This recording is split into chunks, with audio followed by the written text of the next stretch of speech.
Tere päevast, keda ei ole veel tervitanud ja head erakonnakaaslased. Pärast sellist sütitavat kõnet edasi minna on ainult rõõm ja täna on kogunenud siia meie erakonnakaaslased, kes on eestimeelsed, kes tahavad Eestit hoida eestlastele ja näevad visiooni, kuidas seda teha. Ja EKRE on ainuke erakond, kes suudab pakkuda lahendusi.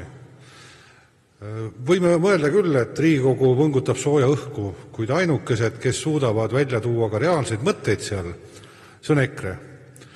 Ja väide, et EKRE ei paku lahendusi, on esmaks silmakirjalik ja teiseks see ei ole tõene. Nüüd tahan tänada kõiki siinolijaid usalduse eest, nii möödunud juhatusele kui ka praegusele juhatusele.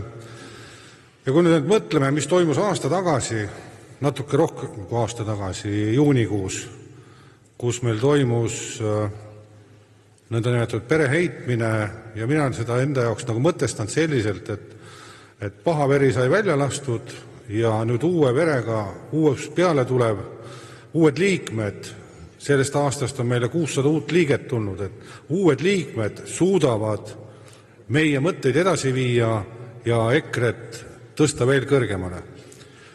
Nii et lähenevad kohalike omavalitsuste valimiste kontekstis on hästi oluline uue nägemuse toome, uute inimeste kaasamine ja vaadates oma piirkonda Ida-Virumaad, siis tegelikult meil hakkab Narvas hakkab asi paranema, Lüganusel hakkab asi paranema, et EKRE-t leitakse üles ja inimesed on teadvustanud, Eesti lahendus on EKRE ja Eesti trump on EKRE.